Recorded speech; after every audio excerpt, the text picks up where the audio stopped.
Chica, it's 4 a.m. and you haven't cooked breakfast for my son. Useless woman. Ugotchi, this is 5 a.m. in the morning. You haven't swept the compound. Lazy goat. Favor, 2 years and no children. Materialistic witch. 3 wives, 3 broken women, just because of one wicked mother-in-law. But the 4th wife, oh, the 4th wife was different. Was the 4th wife cruel to her? Was she really disrespectful? Let's find out. Before we continue, if you love African stories that teach powerful lessons, hit that subscribe button and turn on notifications. Trust me, you don't want to miss what happens next. In the bustling village of Amaukwu, where red earth kissed ancient forests and roosters announced each new dawn, there lived a woman whose very name made young brides tremble. Mama Chidi, a woman with a face carved from stone and a heart to match. Eyes that had forgotten how to soften. A tongue sharper than any blade in the kitchen. 3 wives had entered her compound with hope in their hearts. 3 wives had left broken, destroyed, their spirits crushed under the weight of her cruelty. But the 4th wife? Oh, the 4th wife was different. A very beautiful lady. She looked simple but not loose, and Mama Chidi was about to learn the hardest lesson of her life. Mama Chidi wasn't born wicked.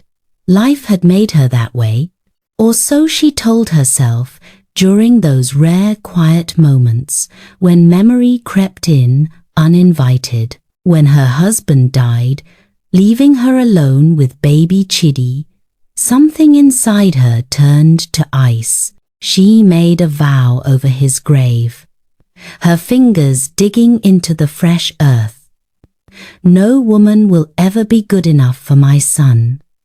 No woman will ever take him from me. And she kept that vow with fire and venom.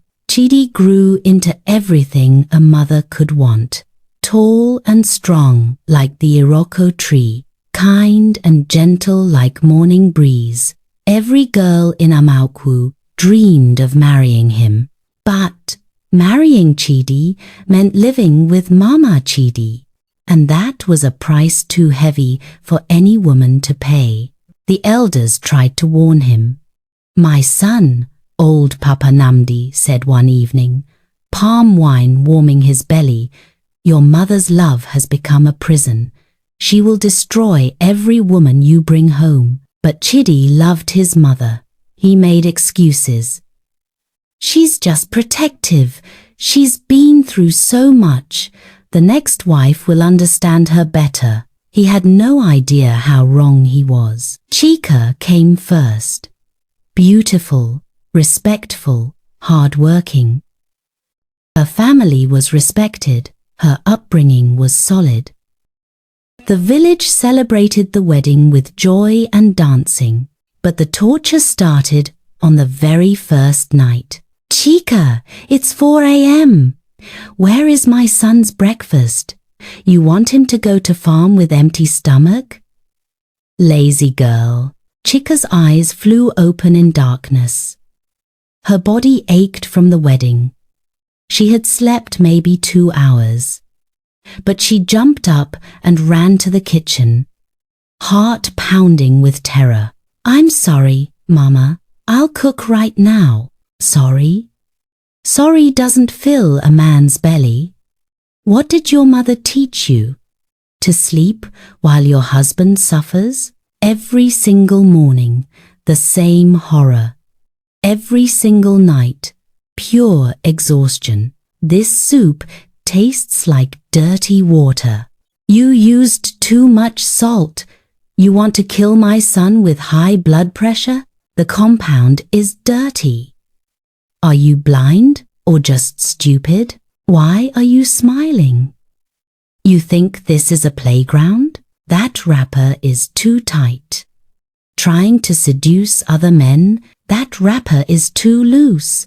You look like a mad woman. There was no winning, no right answer, no safe space. 1 month became 2. 2 became 3. Chica stopped smiling. The light that had made her beautiful began to fade like a dying candle. She cried herself to sleep every night while Chidi slept, unaware of her pain. Her mother visited and barely recognized her daughter. Chica, what is happening to you? You look like a ghost. Mama, please take me home, Chica whispered. I'm dying here. Slowly. Every day I die a little more. Then came the worst day. Mama Chidi's money disappeared. 2,000 naira wrapped in her cloth. Thief! Thief in my house! The scream shook the entire compound. Birds flew from trees. Children stopped playing. The whole village froze. Mama Chidi grabbed Chica by her hair and dragged her outside like a common criminal. This witch has stolen from me. See what my son has married. A common thief. Neighbors rushed out. The whole village gathered. Chica fell on her knees, sobbing. Her dignity shattered on the red earth. Mama, I didn't take anything. I swear on my mother's grave, I am not a thief. Liar! Get out! Leave my son's house this minute. Chidi searched everywhere with desperate hands and breaking heart. He found the money tucked inside his mother's Bible. The same Bible she carried to church every Sunday. But the damage was done. The whole village had heard. Chica's name was ruined. Her dignity was shattered. She packed her bags that same day, tears falling like rain. I love you, she whispered to Chidi at the door. But I cannot die here. Your mother will finish me. Forgive me. She left, and Chidi's heart cracked into pieces. 6 months later, Chidi married again. He thought maybe his mother had learned. Maybe she had seen his pain and would change.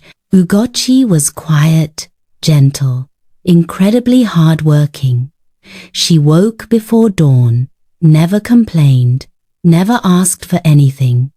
She treated Mama Chidi with utmost respect, but Mama Chidi saw only prey. Ugotchi, it's 5 a.m. and you're still sleeping. The compound is dirty. What kind of lazy woman are you? Ugotchi had already swept at 4:30 a.m. She had fetched water while darkness still covered the earth. But she said nothing. She simply stood up and swept again. This one is blind, Mama Chidi told neighbors with cruel laughter.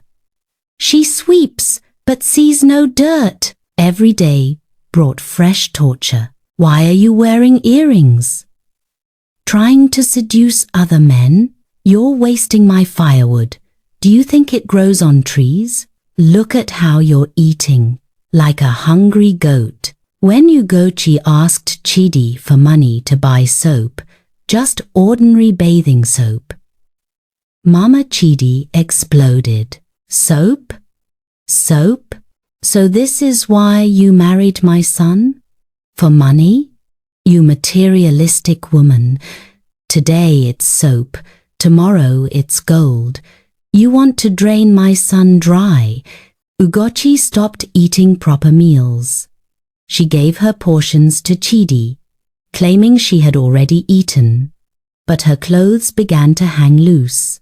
Dark circles appeared under her gentle eyes. She lasted exactly 2 months. She left in the middle of the night, unable to breathe in that house of torment for 1 more day. She left a note on the pillow. Chidi, I loved you, but love cannot survive where there is no air to breathe.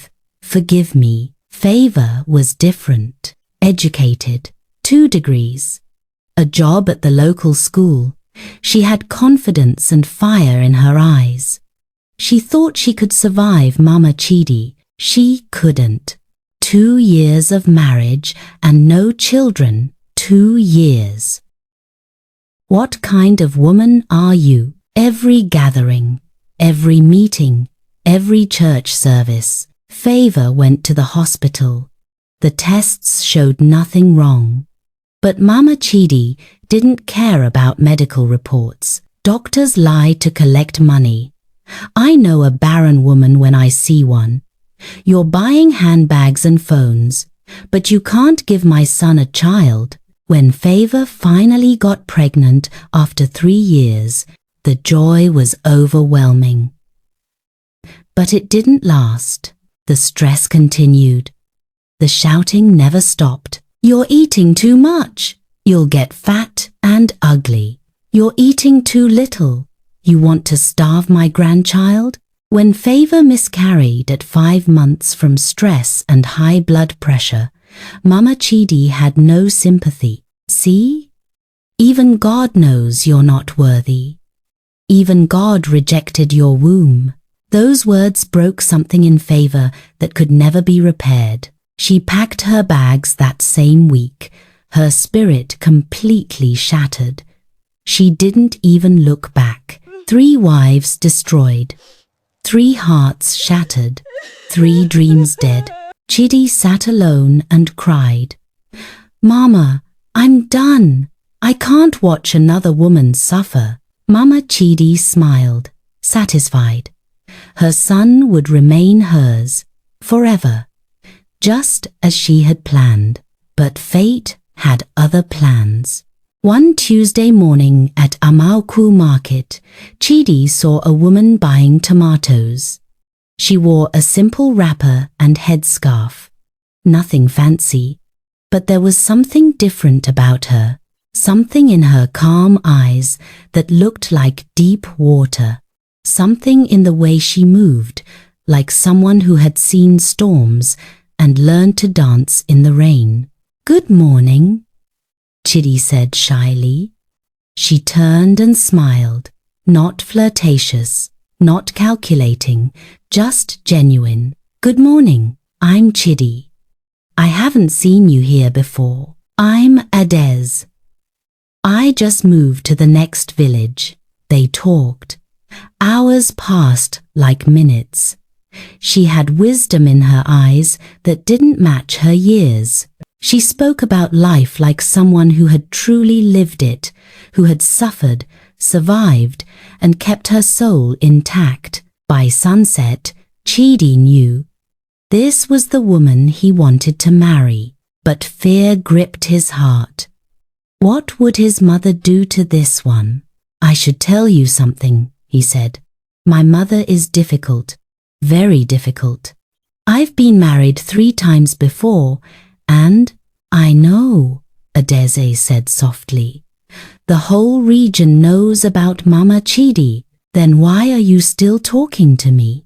She looked at him with those deep water eyes. Because you're not your mother, and because some things are worth fighting for, you want to marry again? Mama Chidi's voice dripped with ice. After 3 failures? You want to bring another snake into my house? Mama, please just meet her. Adaeze is different. They're all the same. But fine. Bring her. Let me expose her before she fools you. When Adaeze arrived for the meeting, she brought gifts, cola nuts, palm wine, a beautiful wrapper, fresh fruits. She knelt before Mama Chidi with respect. Good afternoon, Mama. I'm Adaeze. I'm honored to meet you. Thank you for raising such a good man. Mama Chidi barely glanced at the gifts. She kicked the basket. So, you're the latest fool trying to trap my son? You think some fruits will buy you entrance into this family? Adaeze's smile never faded. I'm not trying to trap anyone, Mama. I'm the woman who loves your son. And I'm hoping to gain the love of his mother as well. Love? Mama Chidi laughed like breaking glass. You girls know nothing about love. You only know how to spend money and bring shame. Chidi flinched. Mama, please. But Adaeze touched his arm gently. It's okay. I understand that trust must be earned, Mama. I'm willing to earn it. Mama Chidi felt something strange. This woman wasn't cowering, wasn't crying, wasn't angry. What game was she playing? The wedding was small. Mama Chidi sat in the corner wearing black like she was attending a funeral. She refused to smile or bless them. When people asked why she wasn't happy, she said, loud enough for everyone to hear, I'll be happy when this one runs away like the others. Give it 2 months. Adaeze heard every word. But she smiled and danced with her husband, her joy refusing to be stolen. The very first morning, Mama Chidi banged a pot outside Adaeze's door at 4 a.m. Get up, you lazy thing. My son's breakfast won't cook itself. Adaeze opened one eye, then the other. She looked at the clock. 4 a.m.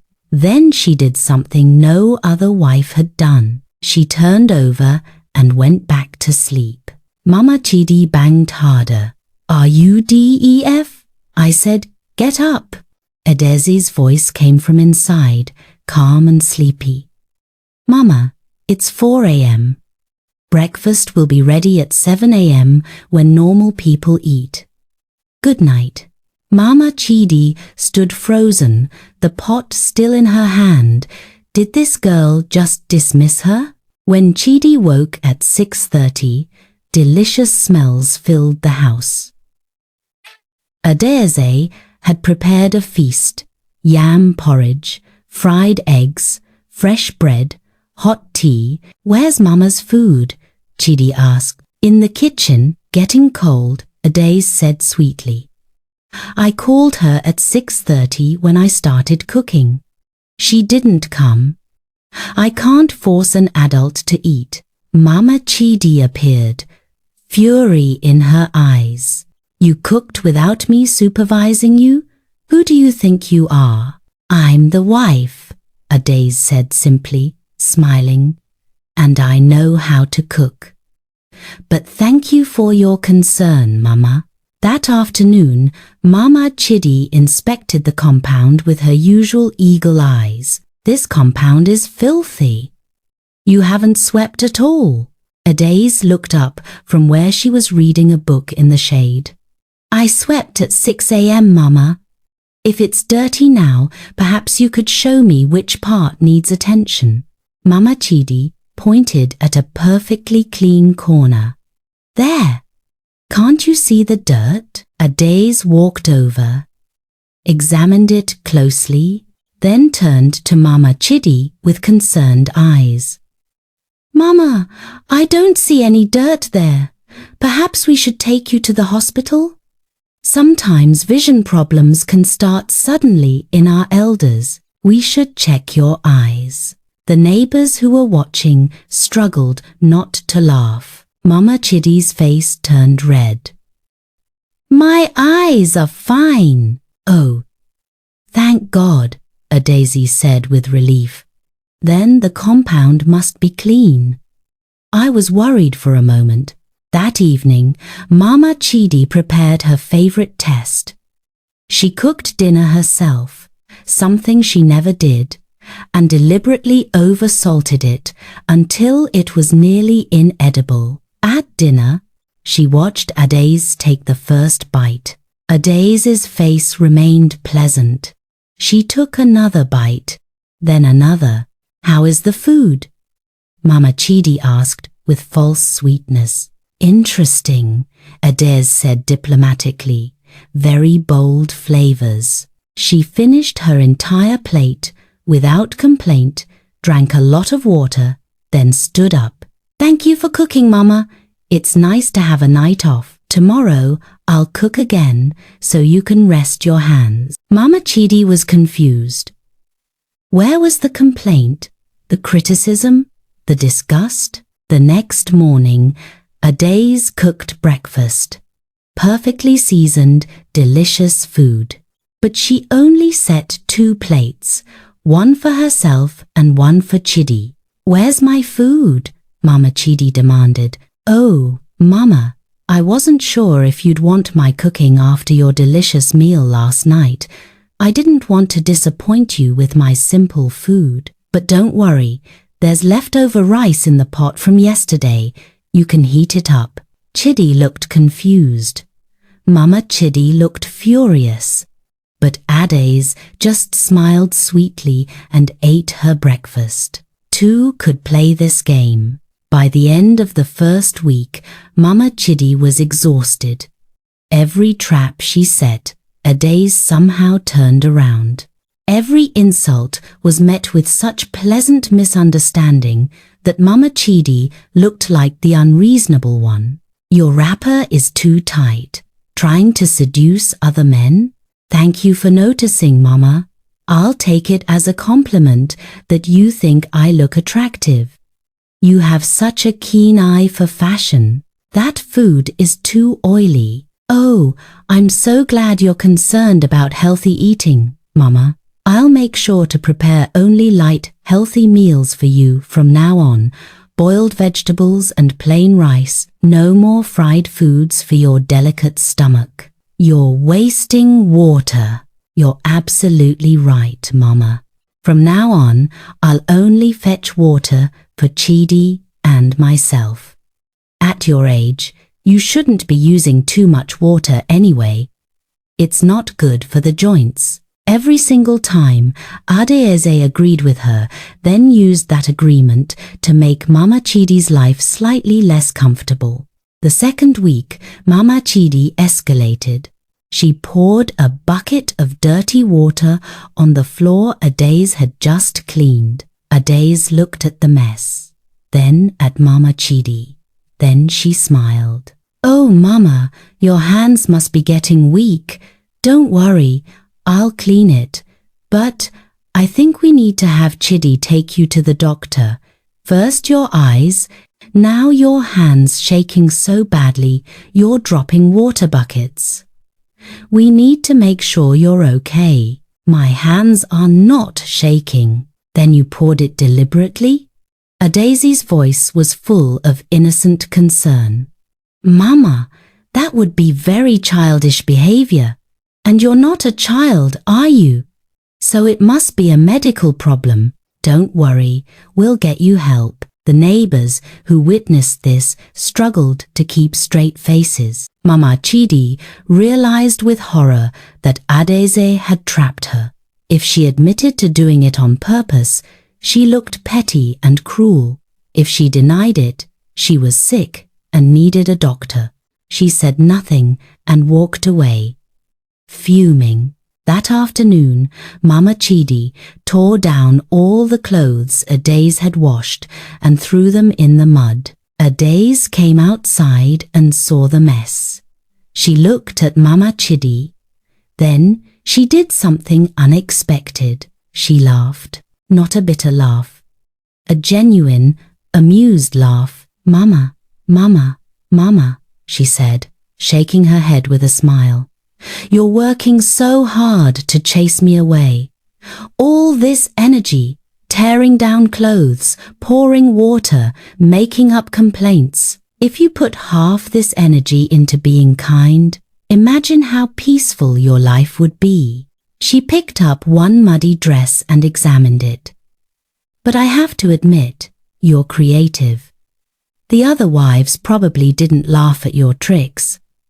That's why they left. They took you seriously. Adaeze stepped closer to Mama Chidi, her voice dropping low so only they could hear. But I'm not them, Mama. I see exactly what you're doing. You're testing me, pushing me, trying to make me hate you so you can say, see? No one really loves us. Everyone leaves. But I'm not playing that game. She smiled, but her eyes were serious. I'm going to stay, and every time you try to hurt me, I'm going to frustrate you by not breaking every single time until you get tired of fighting someone who refuses to be your enemy. For the first time, Mama Chidi felt something cold in her stomach. Not anger, not satisfaction, fear. This woman was different.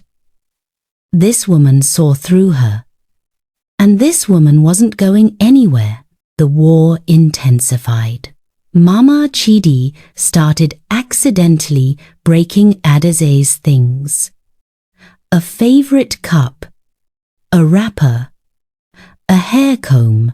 Each time, Adaeze would examine the broken item, look at Mama Chidi, and say cheerfully, "How clumsy of you, Mama.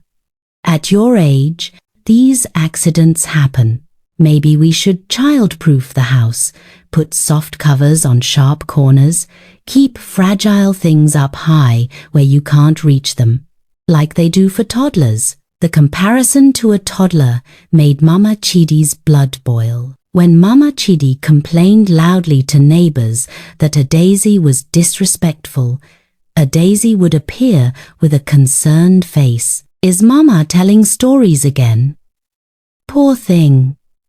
Sometimes elderly people get confused and remember things differently than they happened. It's okay, Mama. We still love you, even when your memory plays tricks on you. She patted Mama Chidi's hand like you would comfort a confused child. The neighbors didn't know whether to laugh or feel sorry for Mama Chidi. When Mama Chidi tried to turn Chidi against his wife with lies, Adaeze didn't defend herself. Instead, she said to Chidi, "Your mother is hurting, my love. Hurt people say hurtful things. Just love her through it. The truth always shows itself eventually," and it did. Chidi began noticing the patterns, the accidents that only happened to Adaze's things, the complaints that made no sense, his mother's increasing frustration with a wife who was actually perfect. For the first time in his life, Chidi saw his mother clearly, and what he saw broke his heart. One evening, Mama Chidi reached her breaking point. She had accidentally added bitter leaf to Adaze's soup, so much that it was inedible. Adaeze tasted it, paused, then smiled brightly. "Mama, this is wonderful. So bitter. You know what?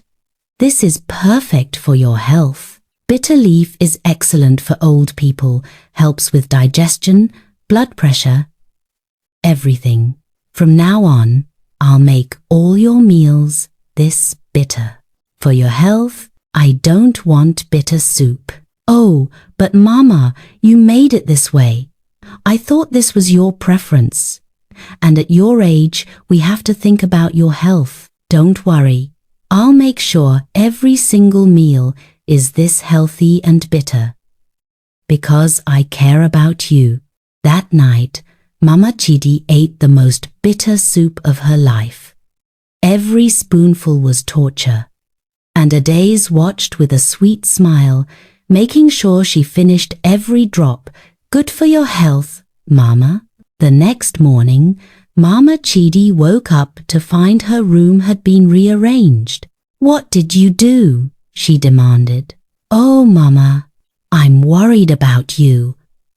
All these accidents, dropping things, breaking things, getting confused. So I child-proofed your room. All the sharp objects are put away.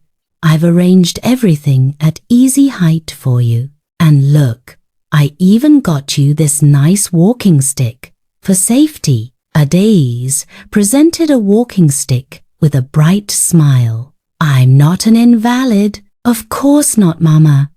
But prevention is better than cure. At your age, with all these memory problems and shaking hands, we can't be too careful. Mama Chidi wanted to scream. Every kindness felt like an insult. Every concern felt like mockery. But the brilliance of it was, Adaeze was technically being a caring daughter-in-law. How could she complain? She was trapped. That afternoon, Mama Chidi sat outside, defeated. For the first time in 20 years, she felt powerless. An old friend, Mama Obi, sat beside her. She's beaten you, hasn't she? I don't know what you're talking about. That girl. Adaeze. She's figured out your game, and she's playing it better than you. Mama Chidi said nothing. You know what's funny? Mama Obi continued. She's doing to you exactly what you did to the others. Making you feel small, making you feel crazy, making you feel powerless. But somehow, when she does it, everyone laughs. When you did it, everyone cried. It's not the same, isn't it? Mama Obi looked at her old friend with sad eyes. You're finally getting a taste of your own medicine. And you don't like it, do you? Mama Chidi felt something crack inside her chest. That night, she couldn't sleep. She thought about Chica, crying as the village called her a thief. She thought about Ugotchi, growing thin and silent. She thought about Favor, losing her baby from stress. She thought about all the pain she had caused. And now, she was experiencing just a fraction of that pain returned to her. And it was unbearable. The next morning, Mama Chidi didn't bang any pots. She didn't criticize breakfast. She didn't break anything or pour water anywhere. She sat quietly at the table, looking at her hands. Adaeze noticed. Of course she noticed. Are you okay, Mama? Why are you doing this to me? The question came out as a whisper. Doing what, Mama? You know what. The child-proofing, the concern about my health, the turning my own tricks back on me. Why? Adaeze sat down beside her. Her voice was softer now, less playful, more serious. Because you needed to feel what they felt, Mama. Chica, Ugotchi, Favor. You needed to understand what it's like to be on the receiving end of cruelty, dressed up as something else. Tears began to fall down Mama Chidi's weathered face. But here's the difference, Mama, Adaeze continued. I don't actually want to hurt you. I don't enjoy your pain. I was just showing you a mirror, making you see what you've become. She took Mama Chidi's hands gently. Those women you destroyed? They were good women who loved your son, and you broke them for no reason except your own fear. Your fear of being alone? Your fear of being replaced? Your fear of losing control? I know, Mama Chidi sobbed. I know. I'm a monster. I'm wicked. I deserve everything you're doing to me. No, Adaeze said firmly. You don't deserve cruelty. You deserve truth. You deserve to face what you've done and choose to be different. That's why I'm stopping now. The lesson is over. Mama Chidi looked up, confused. I'm not going to child-proof your room anymore. I'm not going to make your food bitter. I'm not going to treat you like you're sick or confused, because I don't want to become you, Mama. I don't want to be someone who hurts people to make a point. Adaeze's voice was gentle but firm. I just wanted you to understand, to really feel what you did. And now you do. So now we can start over. Really start over, if you're willing. Mama Chidi wept. Deep, shaking sobs that came from somewhere ancient inside her. I'm sorry. I'm so sorry. To you, to them, to my son. I've been so wicked. I know, Mama. But sorry isn't enough. You need to change. Really change. I don't know how. Yes, you do. You start by being the person you wish you'd been to them. You start by learning to love without controlling, to care without crushing, to be a mother-in-law who builds up instead of tears down. Mama Chidi nodded, tears still streaming. Will you help me? Yes, Mama. That's why I'm here. Not to destroy you, but to help rebuild what fear destroyed in you. The change didn't happen overnight. Real healing never does. There were days when Mama Chidi slipped into old patterns, and Adaeze had to gently remind her. Remember how it felt, Mama? Remember the walking stick?